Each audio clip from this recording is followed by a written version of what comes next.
Story 1. Tourists come to my area to enjoy the natural beauty, yet they think it is acceptable to throw trash everywhere. It defies logic. Story 2. People walk 4 or 5 abreast, oblivious to others trying to live their lives. It is bad in my city. The so-called cattle cruisers are terrible. The worst I have seen, though, is in Venice. Situational awareness, folks. Story 3. Sometimes people look up at buildings and walk into traffic or into a bike lane, and it's down to you to brake, and it's every fucking day. Copenhagen here, Nijhaven. Story 4. I used to live in La Jolla for a time, and people are always bothering the sea lions, trying to take pictures with them, harassing them, and feeding them things. It is disgusting. People are scum these days, hassling animals for their pathetic social media credibility. I used to love watching the sea lions chase these people. They would shriek in terror and flee, and sometimes someone would get bitten. I would think, yeah, sea lion, get those people. Story 5. Buy all the homes and land for vacation rentals, rent them out on short-term rental platforms, take the small amount of tourism income away from local residents, and drive up house prices so local people can no longer afford to buy or live here. Story 6. I live in Phuket, Thailand. It is the gross sex tourists who will defend their right to have sex with young Thai women until they are blue in the face. Let me tell you, being subscribed to the Phuket and Thailand Reddit communities is a joy. The entitlement, lack of empathy, and lack of logic are unreal and, of course, gross. Story 7. I have seen women in their early 20s walk into a fancy, well-known club, bar, or restaurant, take photos of each other while dressed up so everyone is included, and then leave. Social media has negatively affected some people. They present completely fake lives. Story 8. Tourists are treating the whole city like their personal photo studio. Yes, Brenda, stand in the middle of the road for that perfect shot. Cars are just decorative here. Story 9. If you go to a pub in Ireland, buy a drink. If you are settling in for the evening to listen to traditional music, buy more than one drink. Do not sit nursing a single drink all evening. Pubs often offer free live music to encourage customers. They have rent, wages, and other expenses to pay, so they need you to be a paying customer or they will not survive. Public service announcement. It does not have to be alcohol. Most pubs will happily serve tea or coffee. Story 10. I often see people dumping trash, renting cars with fraudulent driver's licenses, and driving as if they have never been in a car before in Lofoten. Story 11. Living in the Blue Mountains just west of Sydney, I often saw couples pick fluffy toys off a rack in the Lure pharmacy, take selfies, and then put the toys back. I only needed medicine. As a pedestrian waiting for the lights to change near Sydney Central Railway Station, I have seen tourists not only walk against the lights but stop in the road to study the map on their phones, holding up traffic as they try to turn. Some continental Europeans chain smoke and flick cigarette butts onto the ground, which then wash into roughly 10 rivers that the New South Wales government has spent a lot of money cleaning up over the past 20 years. People chat loudly on intercity trains despite prominent stickers in certain carriages labeled Quiet Carriage. Story 12. I live in Edinburgh, which has Greyfriars Kirkyard, where Jo and Kathleen Rowling drew much of her inspiration for the Harry Potter characters. Needless to say, this attracts many tourists. A couple of years ago, an American woman stole a marble plaque from Thomas Riddell's headstone. These are actual graves and tombs. Have some fucking decency. Story 13. I live in New Orleans. Do not get me wrong. I love tourists and sharing my city and its culture and history with them. My family has been here since it was owned by the French, and I have spent a lot of time getting to know the history, and I enjoy sharing that information over a beer. It has become less common over the last 5 years, but it still happens. Tourists often treat us like we are characters at Disneyland, playing a part. One of the most common questions is some variation of what was Hurricane Katrina like for you? It is often brought up within 5 minutes of meeting someone. I am sorry, random stranger from Indianapolis or Sacramento or London or Denver or Boston, but I do not feel like reliving the greatest trauma of my life to give you a good story to bring home. Story 14. I live near Central Park. The number of tourists I have to yell at for biking on the pedestrian paths or riding the wrong way around the loop is too damn high. Please stop using your phone while riding. Also, Figure out how to order a goddamn hot dog before you reach the front of the line. Story 15. Leaving feces and toilet paper at many of the nicest trails and outdoor spots in New Zealand is disgusting. Some people are inconsiderate. Story 16. Feeding the seagulls and climbing on the dunes. Fuck off with your shit, you fuckhead. Story 17. Please do not come to my town and shoot people. Story 18. The people who leave ugly, cheap locks all over Paris are inconsiderate. The locks are hideous, damaged lampposts and fences, and yet they keep doing it. Story 19. Welcome to New York. Now stop staring up at the tall buildings and move. If there is a way, do not block it. Move to your right, step out of traffic if you want to admire the scenery, and no more than 2 abreast on the sidewalk. You are like blood clots in the arteries of life. Also, while every subway car has 2 maps conveniently posted, we are happy to give you directions to wherever you are trying to get. Just please get to the point and ask. We usually do not have time for politeness or chit-chat. If you want to get to the Empire State Building, just say that and we will tell you. It is not that impressive. There are better things to spend your money on. Do not just ask how to get to Midtown. Midtown is big. There is about a 30% chance you are already there. Story 20. I live in London, and for the most part it is good to have tourists in the city. They make it interesting and more cosmopolitan and bring money into the local economy. However, it is definitely annoying when they break the convention of standing on the right on escalators, which allows people to walk on the left, or when they try to crowd onto a tube train before everyone has got off. Story 21. During cherry blossom season and festivals, people will enter private property and even sit on cars to get Instagram-worthy pictures. Story 22. Defecating in gardens and assuming the homes of others are open for surprise visits. Story 23. Slumdog tourism in India is when, instead of visiting thousand-year-old temples or natural sites, tourists visit slums and take pictures of residents as if they were animals on safari. Story 24. I live in the Los Angeles area. While it is not much of an issue where I live now, when I lived in Hollywood and first toured the area, every touristy spot was filled with people on their phones showing strangers how cool they were online and not paying attention to where they were or why it mattered. Story 25. I live in Copenhagen, Denmark. The most aggravating and dangerously reckless thing tourists do here is rent a bike and ride into traffic without being skilled riders or knowing the traffic rules. Every day during the summer I have near-death experiences in the bike lanes because tourists do not use hand signals and are unaware of their surroundings. Biking is not a cute pastime here. It is transportation. During rush hour, the bike lanes are packed with busy Copenhageners going from point A to point B. Story 26. I used to live in Salem, Massachusetts. Many tourists treat Salem, a real city with full-time residents, like it is a spooky theme park, with no respect or understanding that these are real people's houses, real cars, and real streets.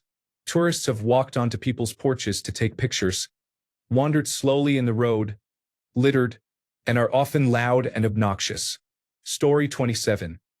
I live in the last town before a national park, and it is heartbreaking how many tourists trample the meadows and natural areas. Signs in many places warn that the meadows are delicate and ask visitors to stay on the trails. Story 28. I don't live in central London, but I do spend a lot of time there. If you are old enough to travel without your parents to a foreign city in a well-mapped country with signage and maps everywhere, you do not need to walk in a huge group behind a person holding a flag. Many places, particularly Covent Garden, Leicester Square, and Oxford Street, have narrow streets where large groups can block the way.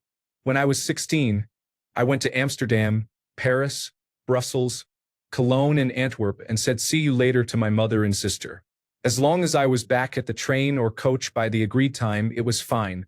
This was in the 1990s with no phone.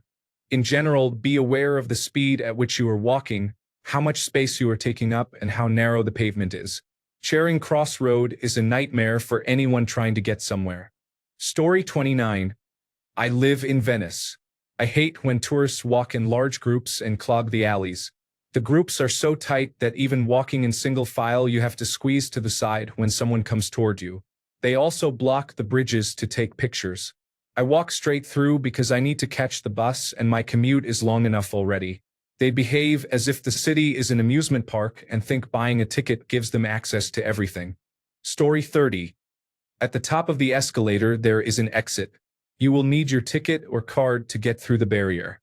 Plan ahead and avoid standing between the escalator and the barrier. Story 31. Men are urinating while intoxicated wherever they feel the need. Daylight is no obstacle because they are on holiday. Story 32. During the enormous trail running event called the Ultra Trail du Mont Blanc, the amount of human feces on local trails and small side streets, often directly on the trail, increases from almost none to substantial amounts. Story 33. In London, many tourists do not understand that it is a living, very busy city, not a theme park. Closing a street to take lots of photos of a red phone box, or standing in front of a London double-decker bus and holding it up as it tries to pull away, will not go down well. Story 34. I used to work in a preserved fortress from the 1700s, and people would outright climb over ropes, ignoring signs that warned them not to. They climbed onto uneven, unstable grassy mounds at the edge of a dry moat and held their children out over a 40-foot drop onto cobblestones. I began telling them, "This is a fortress. It is designed to kill you." Story 35. People were speaking very loudly. The worst offenders were the Russians and Chinese. Last week, a German family boarded the train and were so loud that passengers in adjacent cars looked over to see what was happening. Story 36. I used to live in Edinburgh city centre. People at a silent disco deliberately danced around a homeless man. People flagged down buses and then spent a long time asking the driver whether the bus stopped at small guest houses before deciding to take another bus. People rubbed a statue's nose until it was badly damaged. People posed for photos outside the High Court, where murderers and pedophiles are tried. People walked in the middle of the road, ignoring traffic. People blocked the pavement. People left tips in United States dollars because they thought they were being generous. Story 37. I live in Prague. The worst thing is the large groups of men who come, get extremely drunk, and then urinate everywhere. It feels like they do not care at all about respecting their surroundings because they will be leaving in a few days. There is also littering, graffiti, vandalism, loud and obnoxious behavior, and those awful lime scooters, but the public urination is by far the worst for me. Story 38. Stand in the doorways of trains or at the top of escalators on public transport. Story 39. I lived in Rome in the past and noticed that many people had engraved their names, initials, or other senseless graffiti on the Colosseum. What on earth are you thinking? Nearly 2,000 years of history, the most recognizable monument in the world, a symbol of one of the greatest empires in history, and you think you have to write your name on it? Story 40. Being drunk and vomiting everywhere is unacceptable. Yes, our drinks are stronger than yours in America, but please have some self-control for fuck's sake. Story 41.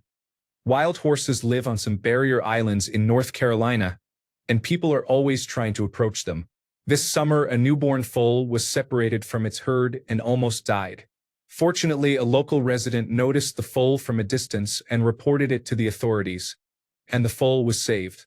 This happened because someone got too close to the horses and frightened the herd, leaving the foal, only a day old, behind. If you visit North Carolina and are lucky enough to see the wild horses, please admire them from a distance. They are not like the horses at a petting zoo. They can be unpredictable and may injure someone. Story 42. I lived not far from a tourist hotspot. The visitors were respectful. It was a bit crowded but otherwise pleasant to pass through.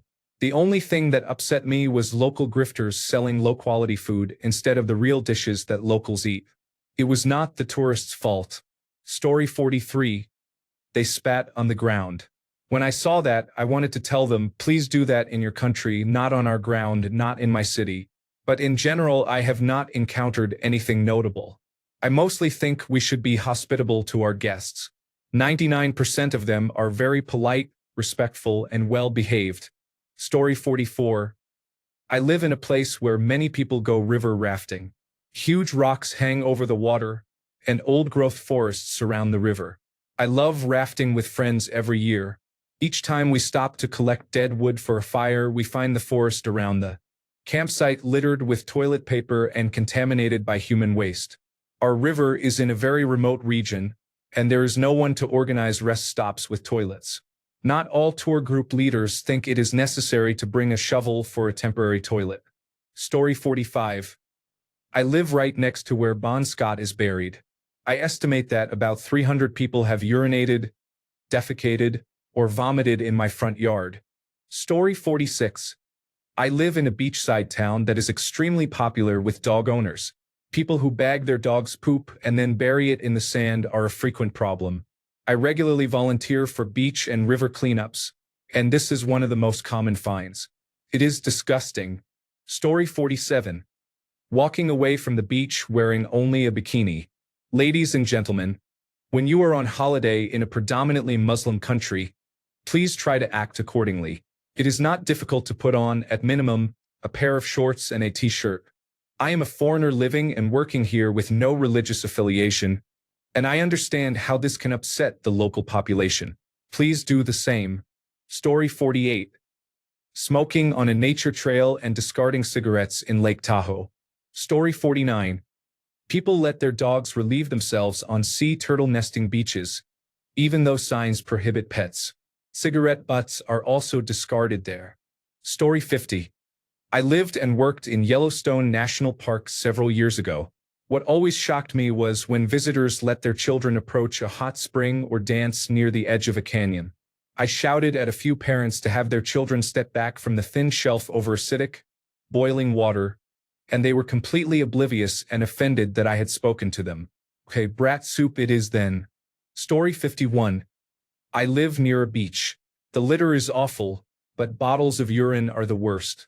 I used to take my children early in the morning before tourists arrived, but it had often not been cleaned since the day before, and it was hazardous. People can be extremely disgusting. Story 52. Throw your damned rubbish in the many bins provided. Not in the sea, on our streets, in our mountains, or in our lakes. I can't put into words the seething rage I feel over this. Story 53. I grew up in cottage country, near where all the celebrities have their lake homes. I heard a personal shopper loudly proclaim that the locals should stay home on Fridays so the cottagers could do their grocery shopping in peace. She was dead serious. I was stunned. If anything, there should be a tourist-free day so the locals get a break. Laughing out loud. Story 54. People stare straight into others' windows and treat places as if no real people live here. They use Airbnbs with no regard for locals, and it is destroying the city. Many seem to treat Edinburgh and Scotland more generally as a theme park for their amusement. Story 55. There is a lot of trespassing. Just because it is near a tourist site does not mean the entire area is public property. Story 56. This is specific to Edinburgh. Please stop rubbing Greyfriars Bobby's nose. It is not lucky. It is ruining the wee statue's face. I never heard of the lucky nose idea until the past few years. I am not from Edinburgh, but I am Scottish and have had a keen interest in Greyfriars Bobby since childhood.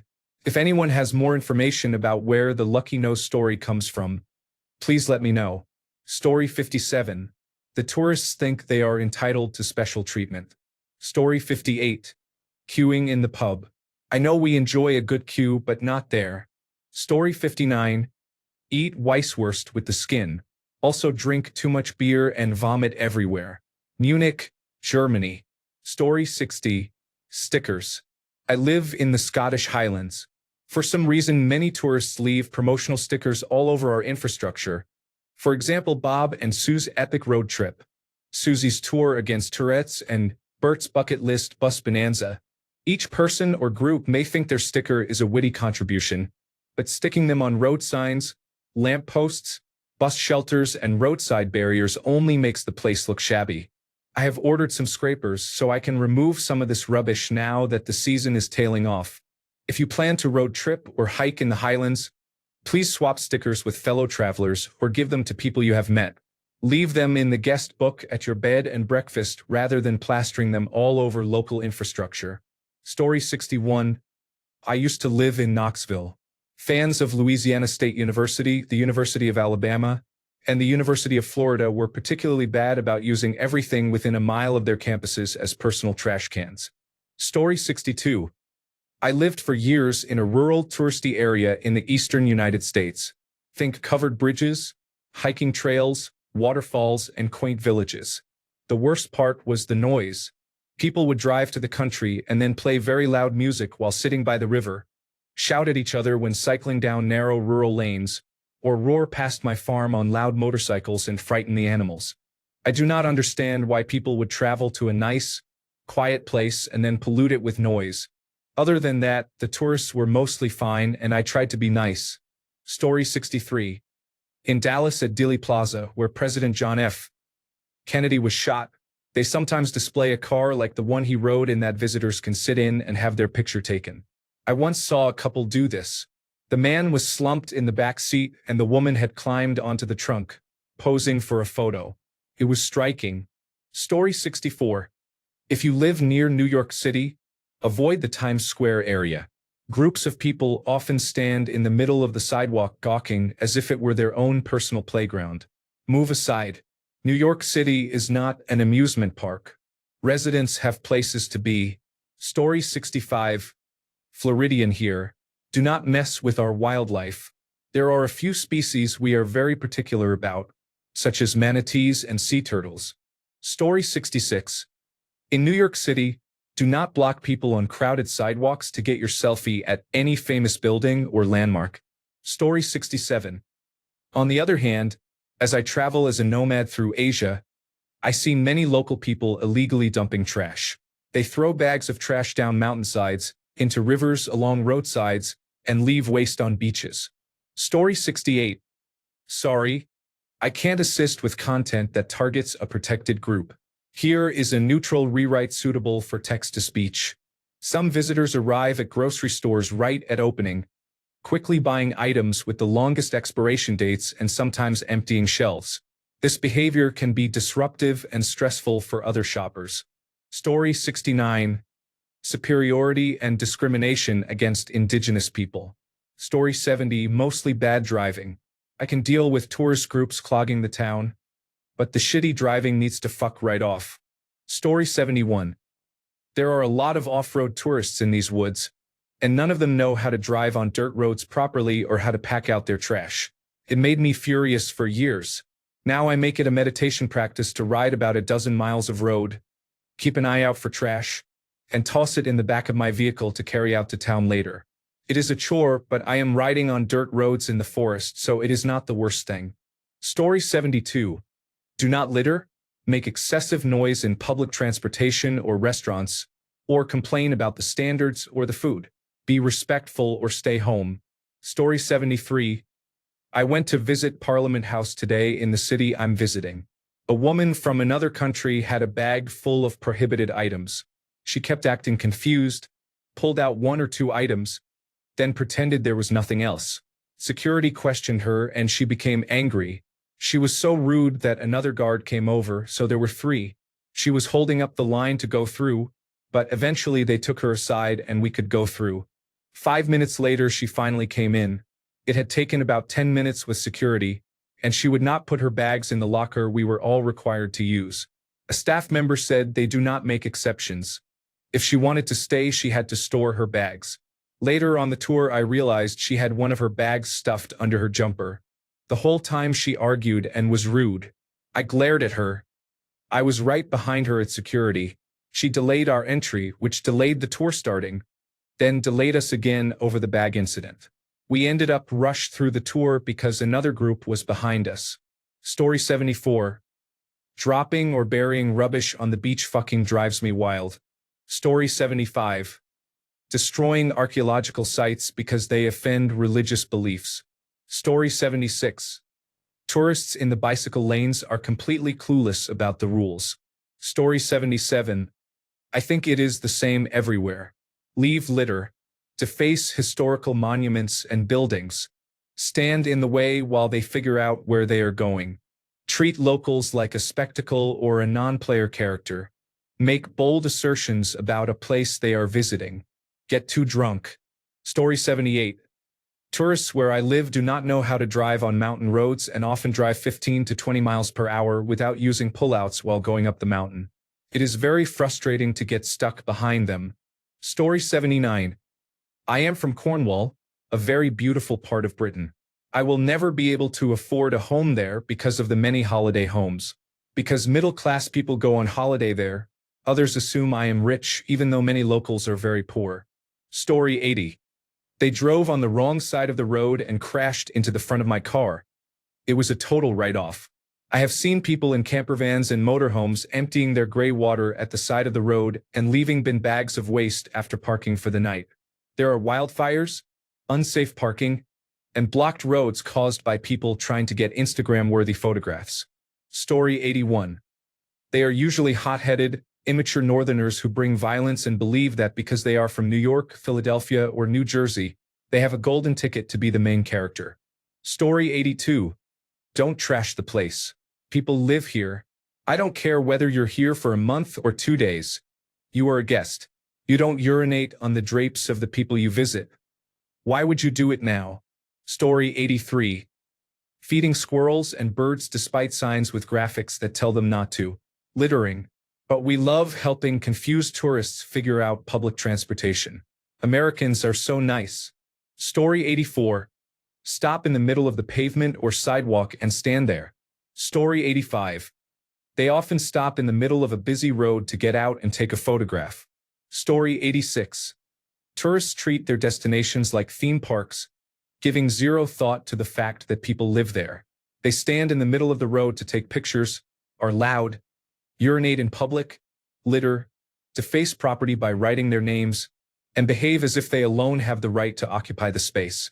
If I were a billionaire, given how petty I am, I would hire someone to follow each tourist home and repeat those annoying actions in their quiet communities. Story 87. To preface this, it is a wholly selfish reason.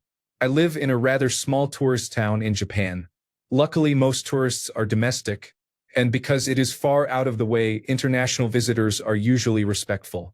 We do not have many restaurants, and during the high season on weekends, it is practically impossible to find a place to eat without booking ahead or waiting a long time. As I said, it is purely selfish, but I am also frustrated that more people do not open restaurants here despite the number of tourists we get. I do not blame the tourists, but it does anger me. Story 88. Londoner here. For me, it is generally about being in the way.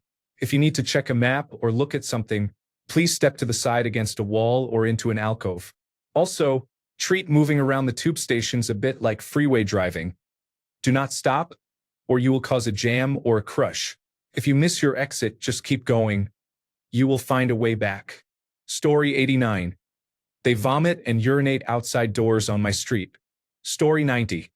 They held hands while walking, taking up the entire width of the sidewalk. I lived in New York City and I understand. It is a big, scary city for people who have never traveled outside their small towns, but this was so aggravating. Story 91. Greetings from Rome. There is a lot of bad behavior by tourists. Engraving names on historical monuments like the Colosseum or the Spanish Steps is unacceptable. Jumping into or washing feet in the Trevi Fountain is disrespectful. Acting as if one is the main character in a film being shot in Rome is inconsiderate. Expecting all local people to speak a foreign language such as English while visiting their home country, which they would not tolerate in their own country, is presumptuous. Stepping into traffic because of being unaware while trying to take the perfect photo is dangerous. Tipping in ways that disrupt the local economy causes harm. Overvisiting places like the Amalfi Coast and Capri so they are shoulder to shoulder with tourists makes the local population invisible and unable to afford to live there. Walking 3 or 4 abreast in narrow streets and refusing to walk single file to let people pass ignores local custom. Obsessing about getting an authentic experience in 2 days with supposedly unknown local spots is unrealistic. There are literally 35 million other tourists. Disturbing the peace by talking very loudly is inappropriate. Italians love conversation and can be loud too, but public airing of deep personal problems is not acceptable. Claiming ignorance about all of the above to avoid responsibility is not valid. Saying, "I am not from here," I did not know does not excuse harmful behavior. Story 92. Gaggles of tourists walking excruciatingly slowly 3 to 5 abreast on sidewalks. People who think it is cool to construct indigenous way markers for photo opportunities. Tourists in restaurants snapping their fingers or whistling for service and generally behaving like completely entitled and rude jackasses. Story 93. I don't live there, but I work in London a couple of days most weeks. Situational awareness is the big thing. People stopping suddenly in streets where others are walking quickly, wearing backpacks on the underground, blocking the pavement to queue for a photo at a phone box, and clogging up thoroughfares and stations by standing in large groups. Story 94. I live in South Texas, about 20 minutes from South Padre Island. If it is not drunk college students on spring break causing trouble, it is the winter Texan boomers making racist remarks because a city built along the United States-Mexico border has people who speak Spanish as their first language. Story 95. Several years ago we visited Boston and saw the Old North Church, the Paul Revere Church. It is still an active church with parishioners and regular services. A group of tourists, including us, were instructed to wait outside until the services for that day were over. One tourist actually asked if the people inside were real or actors playing parishioners. Story 96. I saw a man lick the Rosetta Stone to remove the powder that had been applied to make the inscriptions easier to read. Story 97. Play in the fountains at the World War II Memorial in Washington, District of Columbia. Story 98. I live near Temple Bar in Dublin. People think the pub called the Temple Bar is the same as Temple Bar. Story 99. Salem, Massachusetts. These are real homes where people live, including the Hocus Pocus house, which has an elderly resident. Do not take pictures on their porch. Do not stand in the middle of the road. There is a blind bend. Story 100. Allowing their unruly children to run up and down the sand dunes. Story 101. Because things happen a certain way in their home country, they expect it to be the same everywhere else and become irritated when it is not. Story 102. If these people don't know how to respect tourist areas, Google Earth is available for a virtual tour. Leave physical visits to those who can do so. Story 103. Driving go-karts on public streets because you think it is just like your video games is not true. You end up sitting at traffic lights, inhaling other drivers' exhaust fumes. Story 104. Buying a good beer at the crappy night shop and drinking it from the bottle while sitting on the stairs. Story 105. In Boston, we have a new class of college students each year, in addition to regular tourists. Boston is an older city with roadway systems that have not changed much since the 1700s. That, combined with people who are culturally focused on running, commuting, or attending meetings, makes navigating the city require understanding that, in an imperfect system, you need to exercise social awareness. The students often congregate on sidewalks, blocking people walking in the opposite direction. Basic social awareness is often lacking. I am more tolerant of tourists because they usually follow predefined routes with tour guides, making them easier to avoid. This is a walkable city with decent public transportation and limited parking. Do not rent a car here. It will be unpleasant for you, and the driving culture mirrors the walking culture. You will have a bad time. To make the point more salient, foreign tourism is down thanks to the orange clown, so this critique applies as much to domestic tourism as to foreign tourism. Story 106. Recording daily life. I do not want to be in your YouTube video. It is twice as annoying if they are actually making content. It is 3 times as annoying if it is in an environment where you would not want human resources to have a video of you, for example in a club or smoking marijuana on the beach. Selfies are one thing, but appearing in 10 seconds of footage from a GoPro camera every day gets annoying. Story 107. I saw a group of girls park halfway in the road, get out of the car, climb onto the roof, and have a photo shoot while traffic waited. Story 108. Small mountain town. Everyone acts like it's Disney rather than a functioning town. Stop signs are optional. No one looks before crossing and just walks into traffic. Everyone asks for a senior discount. If I gave that discount, we would not make any money. Story 109. Catskills and Hudson Valley, Part 1. City people trashing nature. Everything from litter and graffiti to human or dog feces, loud music, and stacking rocks. You are not Andy Goldsworthy, so stop that. All the good swimming holes have been ruined. We town residents are very protective of the few that remain. Part 2. People going on hikes completely unprepared. There are those who take magic mushrooms and get lost in the mountains, and those who go off-trail where signs explicitly say not to because people fall to their deaths that way. And are you seriously wearing flip-flops out here? For crying out loud. Many community rescue squads have started billing people for rescues and recoveries, as they should. Saving people from their own poor decisions is not cheap. Story 110. Pick up litter and feed and pet the ponies. Thankfully, grackle season is nearly over for another year. Story 111.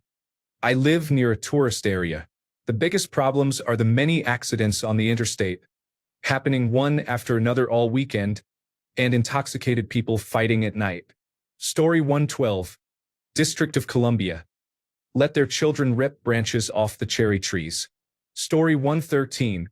Whale-watching boats, also known as orca watch boats, chase orcas to the brink of starvation during feeding hours and then ask for tips.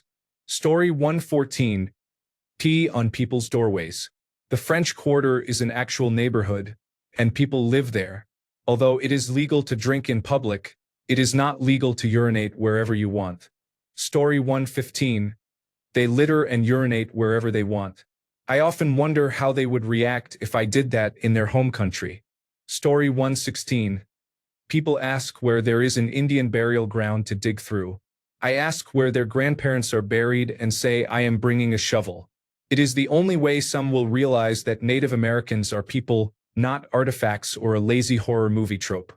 I make it clear that if they start digging up an ancestor, they will be arrested if they are lucky. But if someone wants to avoid police interaction and has already dug up half a grave, they might consider it a head start. Do not give New Mexicans an excuse to make you disappear. Tourists also ask about a certain taboo as if it is a game. The horror genre often appropriates indigenous cultures in deeply disrespectful ways. One taboo in particular causes a lot of conflict because it is not meant to be mentioned. It is dangerous to name it. Tourists invoke it and give it power because they think it is just a story, even when told that it is a deep taboo. This is a big problem on the Navajo subreddit. I am not dying, I am from another nation, but when this taboo is broken it gives me a strong visceral reaction. Story 117. Litter. I loved growing up here, and I love raising my children in our small beach town. People come here every summer, and the litter is much worse than. The day after the 4th of July, the beach is covered with beer cans, firework debris, and other garbage. Even during non-holiday weeks, our family goes to the beach and people bury their cigarette butts and uneaten snacks despite trash cans at every exit. Story 118. There are many vacation rental properties in my area. People are loud and obnoxious late at night and frequently set off firecrackers as if they are the only ones around. It is illegal but hard to identify the culprits. Why are these adults behaving so badly? Story 119. I live on the border of the Yorkshire Dales National Park. The most annoying thing is slow drivers on winding country roads who offer no opportunity to overtake. In Scotland, there are road signs everywhere that say allow overtaking, and it works really well. Slow drivers and people in camper vans will pull over to let you pass. In the Dales, there is no such culture. You just have to sit and wait behind them. It is infuriating. Story 120. I once lived in a beach town. Feeding the seagulls was at the top of my list of assholery. Story 121. I live very near Alabama's small but beautiful beaches. Most summer tourists are pleasant, but they clog the roads and locals suffer. A few arrive in new, massive recreational vehicles. They lack experience and cause traffic jams. Worse are visiting boaters with little experience and no knowledge of the lawful or courteous way to operate on the water. In winter, we get many elderly snowbirds from the upper United States. A few are rude and give others a bad name. Even rudimentary public transportation would help. Often a spacious rental house or condominium is occupied by a large family with 8 to 10 cars and trucks, and parking clogs small side roads. Spring brings university spring break. Young people in minimal clothing take over, drink too much, and do risky things. The sand here is ancient, and each grain is like a ball bearing. You cannot drive a street-legal vehicle on it without getting stuck. Some 22-year-old visiting driver in a jacked-up, huge, four-wheel drive pickup truck is sure he will not get stuck. My son averages 20 rescue calls each year, pulling them back onto pavement. Many older residents are moving here full-time, and there are more summer events such as beach concerts, so conditions are not going to improve. Story 122, Washington, District of Columbia. When standing on Washington Metro escalators, stand on the right and walk on the left. The Supreme Court building is not at the Judiciary Square Metro station. Be aware of your surroundings. I understand you want a picture of your family at this location, but set up quickly, take your picture, and move on. Do not occupy the whole sidewalk or exit for 15 minutes. Story 123. We have just gone through the Edinburgh Fringe again, and it is always people with giant suitcases piling onto rush hour trams and preventing others from getting off when we are just trying to get to work. People also take 2 steps out of a shop and immediately stop. Story 124. In New Orleans, please stop urinating on sidewalks and in doorways. Story 125. Bringing their bad attitude with them. I was lined up behind a black American at a snack bar. In front of him was a mother with her 2 children ordering some soft-serve ice cream. Here in the Philippines, we are a bit more laid back during transactions. This man did not appreciate that. When he saw that the family was mostly done, the mother was getting her change from the cashier and saying thank you, he said, "Move." It was not a shout, and he was not directly addressing the woman, only speaking over her head. It was loud enough for those of us in and near the line to hear. The mother quickly moved her children away, saying sorry with an awkward smile. The cashier called him over, smiling and asking what he wanted. We are a very hospitable people, so everyone smiled awkwardly and looked away. The woman's husband, who was waiting at the side of the line with their youngest child, was smiling too, but he kept looking at the foreigner, and I could see he was considering hostile actions. Story 126. Tourists ask servers and other locals about the trauma we have all been living through, such as hurricanes, floods, and the loss of homes, jobs, and infrastructure, as if it were a fun topic of conversation. Story 127. They drive slowly on the gravel road or stop when passing a car because they think there is no room. We locals pass each other at 80 kilometers per hour and know that if we both steer slightly to the side, we will be fine. It is not usually bothersome, but I get irritated when I end up behind a tourist early on the road. Story 128. They leave litter everywhere they go. We live in the forested areas of the Sierra Nevada. Story 129. People act like the whole town is a museum, sitting on people's front porches taking pictures and selfies. When they visit cafes, they feed the pigeons we have been chasing away all day. Story 130. A touristy area is still a community where locals have things to do, places to be, and need to get some sleep. Many tourists treat it like their personal amusement park without regard for anyone else, whether in shops, on public transportation, or around attractions. The sense of entitlement that places visitors above locals borders on sociopathy at times. At home, they probably cannot move their trash bin without homeowners association consent, but here it often feels like total anarchy. Story 131. Drivers often stop in the middle of the road while trying to figure out where they are going or make random illegal turns. They seem to forget the rules of the road and that other people are nearby. This is especially annoying and dangerous in snowy conditions. Story 132. Do not feed the alligators. People have no idea how irritating it is. Feeding them acclimates alligators to being fed by humans, which is incredibly dangerous. Visitors can be bitten, and the alligators may have to be destroyed. Story 133. People took photos of us on the way to and from exams. I went to a very traditional, historic university in England where we had to wear full academic dress over a uniform for all exams, including carrying the cap. It was incredibly annoying.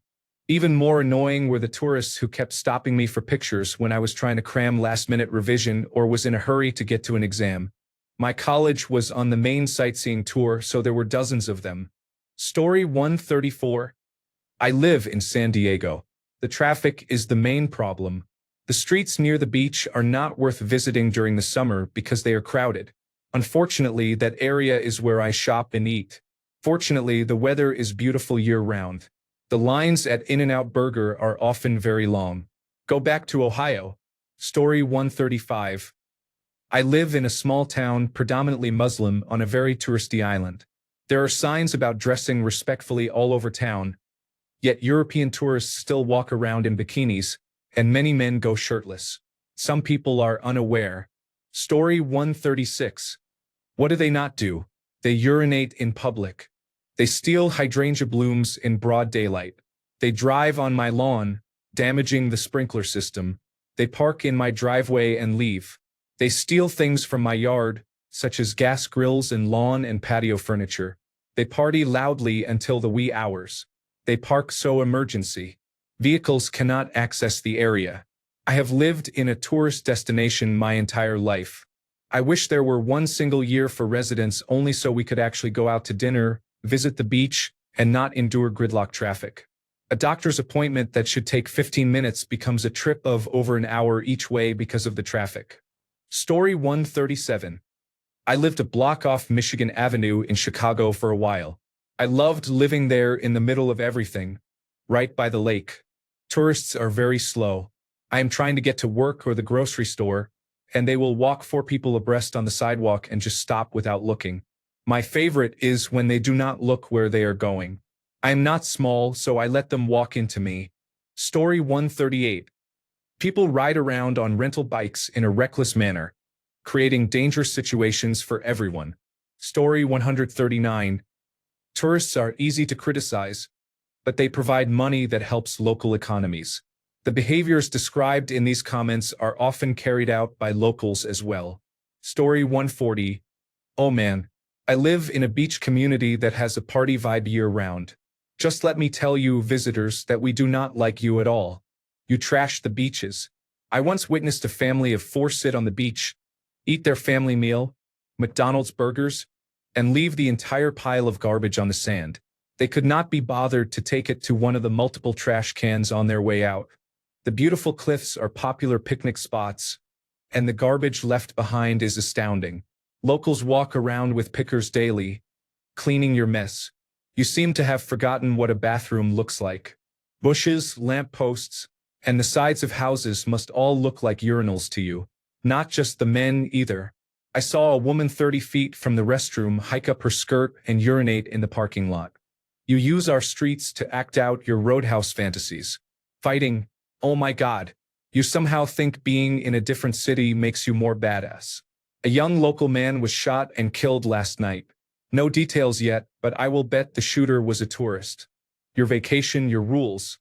Screaming, arguing, vandalism, loud music, and street racing, all at night while the rest of us try to sleep. We have no air conditioning here, so we must keep our windows open. Any attempt we make to stop you is met with open threats and an increase in the noise you are making. You roll into town in droves. The Van Lifer Brigade has arrived. The respectful and responsible ones do not stay long and are not a problem. It is the broken-down school bus full of dogs that takes up 2 or 3 parking spots at the beach, commandeers all. The picnic tables and parties like the world is their oyster. You urinate and defecate right outside your door. There is a restroom right there.